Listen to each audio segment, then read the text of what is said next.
With the designations of cartels as forgeign terrorist groups, will there be sanctions or prosecution of those who traffic American weapons to Mexico as helping terrorists?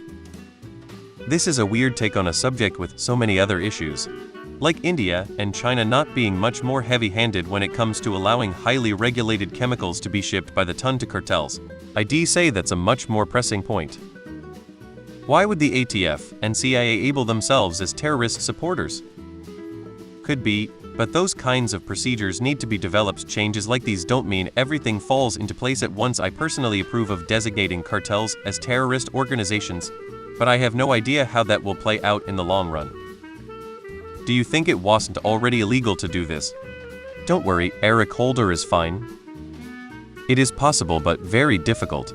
If it were easy to track such sales, then action would likely have been taken against those selling to cartels in the past.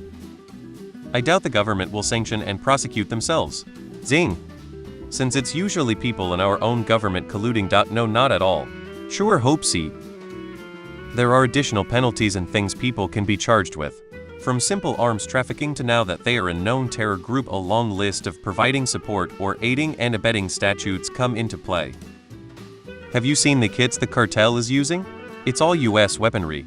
That's a very specific question, Elmo. Either way, I suggest you be careful with your business. The CIA and DEA are never going to prosecute themselves. They'll be fine.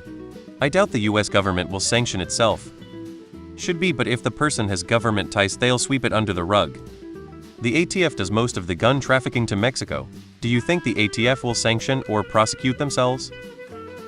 The people doing this on the American side are already committing a large number of federal offenses. This won't change anything. Virtually all the things that this designation seemingly allows are already allowed and being done. The main difference would be the possible use of the military and increased penalties for being associated with them in any way. Or so says some dude on the radio I heard the other day. The reason drugs come through is because of the corruptive Border Patrol taking bribes. It's proven Border Patrol has at least 12 or more employees that take bribes from cartels, and that because of greed, not threats. The Mexican government is backed by drug cartels.